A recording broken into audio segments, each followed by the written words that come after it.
আজকের সভার সভাপতি যিনি গত 5ই আগস্ট বঙ্গবন্ধু কন্যাকে বল প্রয়োগে দেশ থেকে বাধ্য করার প্রতিবাদে যার নেতৃত্বে আমরা শপথ গ্রহণ করেছি, প্রিয় নেত্রীকে না ফেরানো পর্যন্ত আমরা কেউ ঘরে ফিরে যাব না, আমরা কেউ শান্তিতে ঘুমাবো না।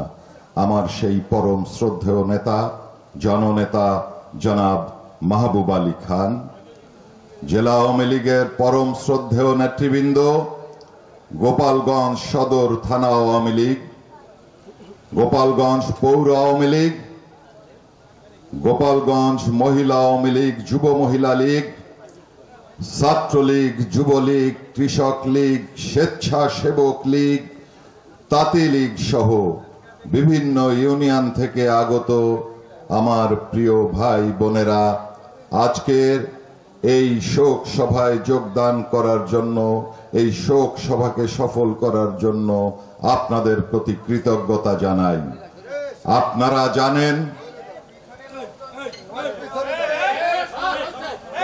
ব্যক্তিরা একটু সাইড হয়ে করো, কারণ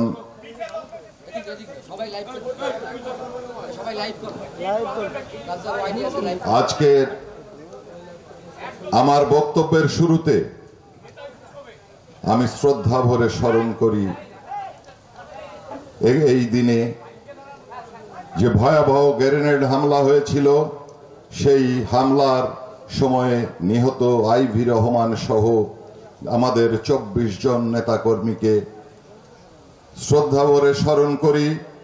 1971-এর শহীদ মুক্তিযোদ্ধাদের আর এ যাবৎকালে গণতান্ত্রিক আন্দোলনে যারা নিহত হয়েছেন, শহীদ হয়েছেন, আমি তাদের আত্মার মাগফিরাত কামনা করি। আপনারা জানেন, কোটা বিরোধী বা বৈষম্য বিরোধী আন্দোলন একটি ছায়া ছিল, একটি ধোঁয়াশা তৈরি করে আমাদের দেশের সাধারণ কোমলমতি ছাত্রদেরকে ভুল বুঝিয়ে আজকে বাংলাদেশে যে পর্যায়ে নিয়ে এসেছে।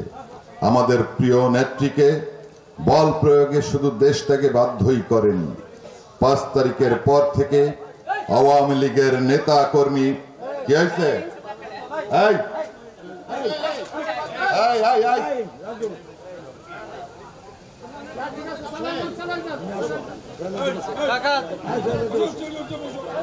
এই সময় ত্যাগের মহিমায় সবাইকে ভাষায় দিতে হবে, সবাইকে স্যাক্রিফাইস করতে হবে।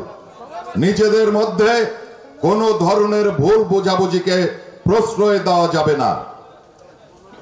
যারা সিনিয়র তাদের বুদ্ধি করে চলতে হবে, আর যারা জুনিয়র তাদেরকেও বলবো নেতৃত্ব মেনে সিনিয়রদেরকে মেনে চলতে হবে।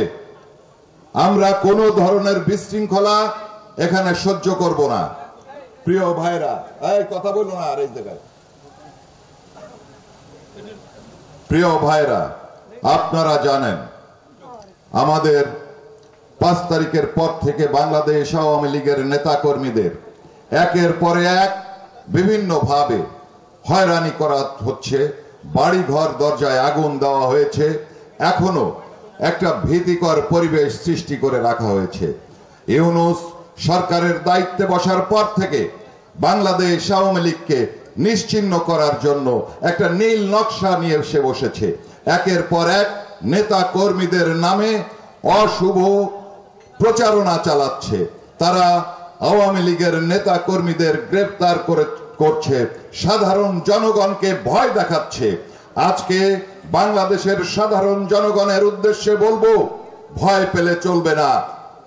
ওরা সংখ্যাগরিষ্ঠ নয়, ওরা ষড়যন্ত্রকারী। ওদের বিরুদ্ধে আমাদের ঐক্যবদ্ধভাবে রুখে দাঁড়াতে হবে। প্রিয় বন্ধুগণ, আমরা এই বাংলাদেশ আওয়ামী লীগ দীর্ঘ লড়াই সংগ্রামের মাধ্যমে বাংলাদেশে প্রতিষ্ঠিত হয়েছে, দীর্ঘ সময় সরকার পরিচালনা করেছে। এই দেশের যত উন্নয়ন শুধুমাত্র আওয়ামী লীগ সরকারের আমলেই হয়েছে। আর যারা দায়িত্ব গ্রহণ করেছে বিভিন্ন সময় তাদের গুরুত্বপূর্ণ কোনো অর্জন নেই। আপনারা জানেন সারা বিশ্ব দরবারে বাঙালি জাতিকে শেখ হাসিনা একটা অনন্য মর্যাদার আসনে অধিষ্ঠিত করেছে। বাংলাদেশের মানুষ উন্নয়নশীল রাষ্ট্রই শুধু না, তারা যে মুহূর্তে উন্নত রাষ্ট্র হিসাবে প্রতিষ্ঠা পাবে সেই মুহূর্তেই এই মার্কিন সাম্রাজ্যবাদের মদদে আজকে আমাদের নেত্রীকে পদচ্যুত করে বাংলাদেশকে আফগানিস্তান বানানোর, পাকিস্তান বানানোর অপচেষ্টা করছে। আমরা মুজিবাদর্শের নেতা কর্মীরা কোনো অবস্থাতেই এটা মেনে নিতে পারি না, মেনে নেব না। সারা বাংলাদেশের নেতা কর্মীরা ঐক্যবদ্ধ হয়ে এই ইউনূসের পতন ঘটাবো। বন্ধুগণ, আপনাদের মনে রাখতে হবে যে ৭৫-এর 15ই আগস্ট বঙ্গবন্ধুকে হত্যা করে ওরা ভেবেছিল ওদের ক্ষমতা পাকাপোক্ত হয়েছে, ওরা বাংলাদেশে পাকিস্তানি রাজ কায়েম করবে। দীর্ঘ স্বৈর শাসনের মাধ্যমে বাংলাদেশের মানুষকে দমন পীড়ন করেছে। তাদের পতন হওয়ার পরে দেশরত্ন শেখ হাসিনা যখনই দেশের শাসনভার গ্রহণ করেছে, হ্যাঁ, দেশরত্ন শেখ হাসিনা তো আসলেই অপরাধ করেছেন। 14 লক্ষ গৃহহীন পরিবারকে আশ্রয় দিয়ে, জায়গা দিয়ে, ঘর করে দিয়ে তিনি তো অপরাধ করেছেন। 25% লোক যারা দরিদ্র সীমার নিচে বসবাস করত তাদের সেই দরিদ্র সীমার নিচ থেকে উপরে তুলে নিয়ে এসেছেন। প্রিয় বন্ধুগণ, তিনি তো সত্যি অপরাধ করেছেন। বিশ্বমানের স্থাপনাগুলো এই বাংলাদেশে তিনি তৈরি করে দেখিয়ে দিয়েছেন। বাঙালি জাতির সক্ষমতাকে তিনি প্রমাণ করেছেন। এই সমস্ত অপরাধেই শুধু না তাকে অপরাধী করা যায়। প্রিয় বন্ধুগণ, আজকে আপনাদেরকে বলবো যে গুজবে কান দেবেন না। আমি আজম, গোপালগঞ্জ জেলা আওয়ামী লীগের সাধারণ সম্পাদক। একজন আজমকে গ্রেফতার করে এই আন্দোলন বন্ধ করা যাবে না। আপনারা দ্বিগুণ শক্তি নিয়ে আপনারা এগিয়ে চলবেন। মনে রাখবেন, আপনারা ন্যায়ের পক্ষে লড়ছেন, আর সত্য ন্যায়ের সাথে যারা থাকবে তাদের বিজয় হবেই হবে। ষড়যন্ত্রকারীরা কখনো স্থায়ীভাবে কোনোভাবেই একটা দেশের শাসন ক্ষমতা দীর্ঘ সময় ধরে রাখতে পারে নাই।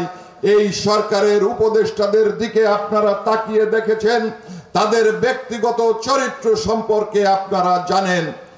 এই ইউনূস গ্রামীণ ব্যাংক প্রতিষ্ঠার মাধ্যমে বাংলাদেশের সম্পদ লুটপাট করেছেন।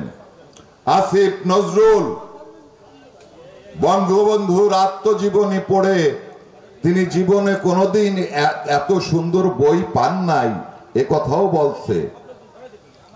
তিনি ধীরে ধীরে তার ছাত্রী থেকে শুরু করে সহকর্মীরা এমন কেউ নাই যারা তার সহচর্যে এসেছে যাদেরকে তিনি ধর্ষণ করেন নাই। আজকে এই আসিফের মতো, ইউনূসের মতো এবং যারা ওই ছাত্র সমাজের নেতৃত্ব দানকারী নেতা হিসেবে নিজেদেরকে দাবি করে উপদেষ্টা হিসাবে নাম লিখিয়েছেন, এদেশের মানুষের উপরে তর্জনী উঁচু করে কথা বলছেন, তাদের উদ্দেশ্যে বলতে চাই, মুজিবাদর্শের নেতা কর্মীরা একটি আদর্শের সংগঠনের নেতা, আদর্শের সংগঠনের কর্মী। সত্য নিয়ে তারা লড়বে, তাদেরকে দমন করা আপনাদের পক্ষে সম্ভব হবে না। বন্ধুগণ, এখনই ভয়ে ভীত হয়ে গেছেন। বাচ্চা ছেলেদের ওই সচিবালয়ের ভেতরে ঢুকায় এইচএসসি পাশের ঘোষণা দিয়ে জনপ্রিয়তা প্রমাণ করা যায় না। আজকে আপনারা যে কায়দায় বাংলাদেশকে লুটপাট করার অপচেষ্টা চালাচ্ছেন, সেই অপচেষ্টা আমরা সফল হতে দেব না।